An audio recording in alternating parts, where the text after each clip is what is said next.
ਬਿਸਮਿਲ੍ਲਾਹਿਰਰਹਿਮਾਨਿਰਰਹੀਮ। ਲੱਖਾਂ ਤੇ ਕਰੋੜਾਂ ਦਰੂਦ ਹਜ਼ਰਤ ਮੁਹੰਮਦ ਸੱਲੱਲਾਹੁ ਅਲੈहि ਵਸੱਲਮ ਤੇ ਲੱਖਾਂ ਸਲਾਮ ਉਹਨਾਂ ਦੀ ਆਲ ਤੇ ਮੇਰੇ ਸੱਜਣੋ ਬੇਲੀਓ ਮਿੱਤਰੋ ਅਸਲਾਮੁ ਅਲੈਕੁਮ। ਮੈਂ ਤੁਹਾਡਾ ਆਪਣਾ ਰਾਣਾ ਸ਼ੇਰੀ ਤੁਹਾਨੂੰ ਆਪਣੇ ਚੈਨਲ ਰਾਣਾ ਸ਼ੇਰੀ ਮਾੜ ਵਿਲਾਗ ਤੇ ਖੁਸ਼ ਆਮਦੀਦ ਕਹਿੰਦਾ ਵਾਂ ਜੀ ਮੇਰੇ ਮਿੱਤਰੋ। ਜੈਸਾ ਕਿ ਤੁਹਾਨੂੰ ਪਤਾ ਵਾ ਕਿ ਮੇਰੇ ਦੋਸਤ ਜਿਹੜੇ ਅਸੀਂ ਕੋਈ ਪਾਰਟੀਆਂ ਕਰਦੇ ਰਹੀਦਾ ਵਾ ਅਤੇ ਅਸੀਂ ਸੋਚਿਆ ਕਿ ਕਿਉਂ ਨਾ ਪੰਜਾਬੀ ਹੋ ਕੇ ਅਤੇ ਪਠਾਣਾ ਵਾਲੀ ਕੋਈ ਡਿਸ਼ ਬਣਾਈਏ। ਅਤੇ ਅਸੀਂ ਜਨਾਬ ਮੇਰੀ ਕਾਬਲੀ ਪੁਲਾਓ ਬਣਾਉਣ ਲੱਗੇ ਹਾਂ। ਪਰ ਕਿਆ ਕਾਬਲੀ ਪੁਲਾਓ ਬਣਿਆ, ਓਏ ਹੋਏ ਹੋਏ ਹੋਏ ਓਏ ਹੋਏ ਹੋਏ। ਇੰਝ ਦਾ ਕਾਬਲੀ ਪੁਲਾਓ ਤੁਸੀਂ ਨਾ ਬਣਾਇਓ, ਤੁਹਾਡੀ ਮਿਹਰਬਾਨੀ ਹੈ। ਕਿਉਂਕਿ ਸਾਡੇ ਕੋਲ ਕਾਬਲੀ ਪੁਲਾਓ ਜਿਹੜਾ ਉਹ ਜਿਵੇਂ ਨਹੀਂ ਉਹ ਗੱਲ ਪ੍ਰੋਗਰਾਮ ਤੋਂ ਵੜ ਗਿਆ, ਉਹ ਵਾਲੀ ਗੱਲ ਹੋ ਗਈ ਸਾਡੇ ਨਾਲ। ਅਤੇ ਇੰਨਾ ਖਰਚਾ ਕੀਤਾ ਪਰ ਕਾਬਲੀ ਪੁਲਾਓ ਜਿਹੜਾ ਵਾ ਆਓ ਤੁਹਾਨੂੰ ਦਿਖਾਉਂਦੇ ਹਾਂ ਕਿ ਇੰਝ ਦਾ ਕਾਬਲੀ ਪੁਲਾਓ ਸਾਡਾ ਬਣਿਆ ਜੀ। ਅਸੀਂ 1.5 ਕਿਲੋ ਜਿਹੜਾ ਵਾ ਉਹ ਵੱਡਾ ਗੋਸ਼ਤ ਲਿਆਂਦਾ ਸੀ, ਵੱਡੇ ਵੱਡੇ ਦੇ ਪੀਸ ਕਰਵਾ ਲਏ ਸਨ। ਅਤੇ ਹੁਣ ਇਹ ਧੋਣ ਦੀ ਡਿਊਟੀ ਮੇਰੀ ਲੱਗੀ ਸੀ ਕਿ ਭਾਈ ਇਹ ਗੋਸ਼ਤ ਤੂੰ ਧੋਣਾ ਵਾ। ਆ ਦੇਖੋ ਵੱਡੇ ਵੱਡੇ ਪੀਸ ਜਿਹੜੇ ਉਹ ਮੈਂ ਧੋਣ ਦਿਆਂ ਵਾ। ਗੋਸ਼ਤ ਧੋਣ ਤੋਂ ਬਾਅਦ ਇੱਕ ਹੋਰ ਡਿਊਟੀ ਵੀ ਮੇਰੇ ਜਿਵੇਂ ਲੱਗੀ ਸੀ ਕਿ ਮੈਂ ਅੱਗ ਵੀ ਲਾਉਣੀ ਆ। ਅਤੇ ਮੈਂ ਜਨਾਬ ਮੇਰੀ ਸਿਲੰਡਰ ਦਾ ਚੁੱਲ੍ਹਾ ਖੋਲ੍ਹਿਆ ਅਤੇ ਸਿਲੰਡਰ ਨੂੰ ਅੱਗ ਵੀ ਲਾਈ। ਉਸਤਾਦਾਂ ਦੇ ਕਹਿਣ ਦੇ ਮੁਤਾਬਕ ਡੱਬੇ ਦੇ ਵਿੱਚ ਗਰਮ ਪਾਣੀ ਰੱਖਿਆ ਅਤੇ ਉਹਦੇ ਵਿੱਚ ਉਂਗਲੀ ਲਾ ਕੇ ਚੈੱਕ ਕੀਤਾ ਕਿ ਉਹ ਥੋੜ੍ਹਾ ਜਿਹਾ ਕੋਸਾ ਹੋ ਗਿਆ ਅਤੇ ਉਹਦੇ ਵਿੱਚ ਬਦਾਮ ਦੀਆਂ ਗਿਰੀਆਂ ਪਾਣੀਆਂ। ਮੈਂ ਪਹਿਲਾਂ ਚੈੱਕ ਕਰ ਲਈ ਬਦਾਮ ਦੀਆਂ ਗਿਰੀਆਂ ਕੈਸੀਆਂ ਵਾ, ਕਿਤੇ ਖ਼ਰਾਬ ਤਾਂ ਨਹੀਂ ਹੈਗੀਆਂ। ਅਤੇ ਬਾਕੀ ਜਿਹੜੀਆਂ ਉਹ ਮੈਂ ਬਦਾਮ ਦੀਆਂ ਗਿਰੀਆਂ ਗਰਮ ਕੋਸੇ ਪਾਣੀ ਦੇ ਵਿੱਚ ਸੁੱਟ ਦਿੱਤੀਆਂ।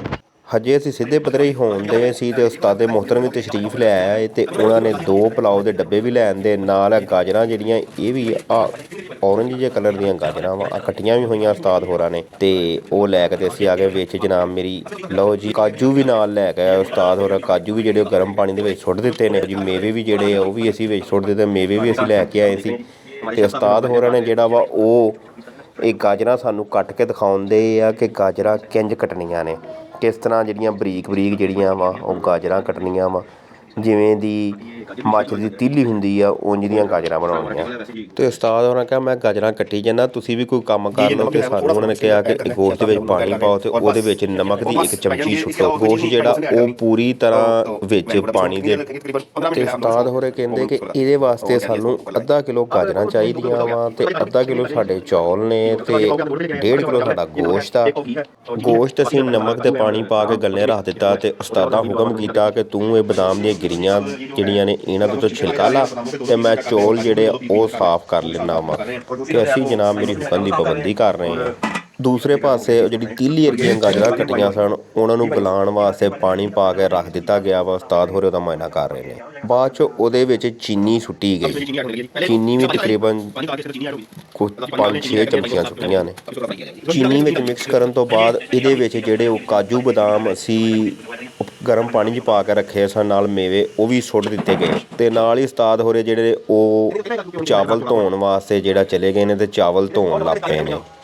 ਚਾਵਲਾਂ ਨੂੰ 15-20 ਮਿੰਟ ਭੇਣ ਵਾਸਤੇ ਰੱਖ ਦਿੱਤਾ ਗਿਆ ਵਾ। ਅਤੇ ਜਿਹੜੇ ਅਸੀਂ ਗਾਜਰਾਂ ਤਿਆਰ ਕੀਤੀਆਂ ਸਨ ਉਹ ਅਸੀਂ ਇੱਕ ਪਰਾਤ ਦੇ ਵਿੱਚ ਕੱਢਣ ਲੱਗ ਪਏ। ਪਤੀਲੀ ਵਿੱਚੋਂ ਗਾਜਰਾਂ ਕੱਢਣ ਤੋਂ ਬਾਅਦ ਉਸਤਾਦ ਹੋਰਾਂ ਨੇ ਪਤੀਲੀ ਫਿਰ ਚੁੱਲ੍ਹੇ 'ਤੇ ਰੱਖ ਦਿੱਤੀ ਅਤੇ ਉਹਦੇ ਵਿੱਚ ਪੂਰਾ ਕਸ਼ਮੀਰ ਘਿਓ ਦਾ ਪਾਈਆ ਦਾ ਪੈਕਟ ਪਾ ਦਿੱਤਾ। ਅਸੀਂ ਹੈਰਾਨ ਹੋ ਗਏ ਕਿ ਅੱਧਾ ਕਿਲੋ ਚੌਲ ਅਤੇ ਪਾਈਆ ਜਿਹੜਾ ਵਾ ਉਹ ਘਿਓ ਪਾ ਦਿੱਤਾ ਅਤੇ ਜਿਹੜਾ ਗੋਸ਼ਤ ਸੀ ਉਹ ਵੀ ਲਾਗੇ ਲਿਆ ਕੇ ਰੱਖ ਦਿੱਤਾ। ਗੋਸ਼ਤ ਜਿਹੜਾ ਉਹਨੂੰ ਉਸ ਘਿਓ ਦੇ ਵਿੱਚ ਪਾਉਣ ਲੱਗ ਪਏ ਅਤੇ ਗੋਸ਼ਤ ਨੂੰ ਜਿਵੇਂ ਤਲਿਆ ਜਾਣ ਡਿਆ ਉਂਝ ਦਾ ਹਿਸਾਬ ਬਣ ਗਿਆ। ਯਖਨੀ 'ਚੋਂ ਸਾਰਾ ਗੋਸ਼ਤ ਜਿਹੜਾ ਉਹ ਕੱਢ ਲੈਣਾ ਵਾ ਕਿਉਂਕਿ ਯਖਨੀ ਜਿਹੜੀ ਹੈ ਇਹ ਚਾਵਲਾਂ ਦੇ ਵਿੱਚ ਜਦੋਂ ਪਾਣੀ ਦੀ ਜਗ੍ਹਾ ਇਸਤੇਮਾਲ ਹੋਏਗੀ ਉਦੋਂ ਸ਼ਾਮਲ ਕਰਨੀ ਆ। ਇਹਨੂੰ ਚੰਗੀ ਤਰ੍ਹਾਂ ਵਿੱਚ ਘਿਓ ਦੇ ਵਿੱਚ ਤਲਣਾ ਵਾ, ਇਹਨੂੰ ਭੁੰਨ ਲੈਣਾ ਵਾ।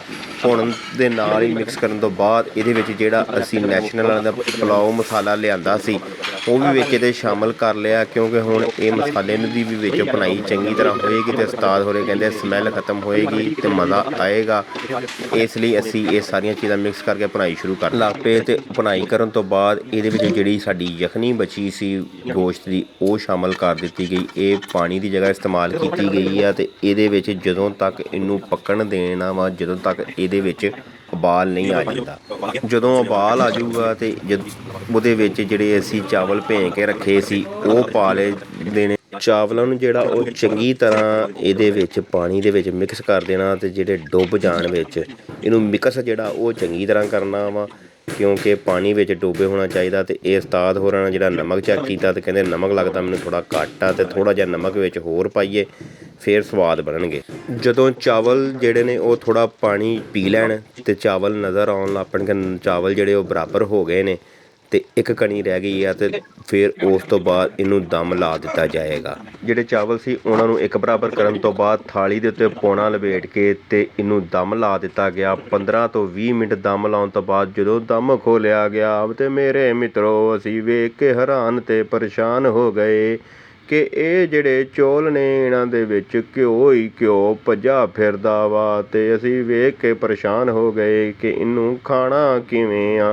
ਪਰ ਉਸਤਾਦ ਹੋਰੇ ਕਰਮਾਂ ਵਾਲੇ ਜੀ, ਇਹਨਾਂ ਨੇ ਹਿੰਮਤ ਨਹੀਂ ਛੱਡੀ। ਇਹਨਾਂ ਨੇ ਉੱਤੇ ਗਾਜਰਾਂ ਵੀ ਪਾਈਆਂ ਅਤੇ ਕਾਜੂ ਅਤੇ ਬਦਾਮ ਅਤੇ ਮੇਵੇ ਵੀ ਸੁੱਟੇ, ਅਤੇ ਉਹਨਾਂ ਨੇ ਕਿਹਾ ਵੀਰ ਸੋਹਣਾ ਏ ਖਾਣਾ ਪੈਣਾ ਏ। ਔਖੇ ਹੋਏ ਸੌਖੇ ਹੋਏ ਖਰਚੇ ਬੜੇ ਕੀਤੇ ਸਨ ਅਤੇ ਹੁਣ ਪੂਰੇ ਵੀ ਕਰਨੇ ਸਨ। ਫਿਰ ਅਸੀਂ ਮੇਰੇ ਮਿੱਤਰੋ ਖਾਧੇ ਔਖੇ ਸੌਖੇ ਹੋ ਕੇ ਅਤੇ ਇਹ ਚੌਲ ਮਕਾਏ। ਤੁਹਾਨੂੰ ਮੇਰੀ ਵੀਡੀਓ ਪਸੰਦ ਆਈ ਹੋਈ ਤੇ ਲਾਈਕ ਅਤੇ ਸ਼ੇਅਰ ਲਾਜ਼ਮੀ ਕਰਿਓ, ਕਿਉਂਕਿ ਮੇਰੇ ਮਿੱਤਰੋ ਸਾਡੇ ਨਾਲ ਗੱਲ ਬਣ ਚੁੱਕੀ ਸੀ ਕਿ ਪ੍ਰੋਗਰਾਮ ਤੋਂ ਵੜ ਗਿਆ। ਸ਼ੁਕਰੀਆ।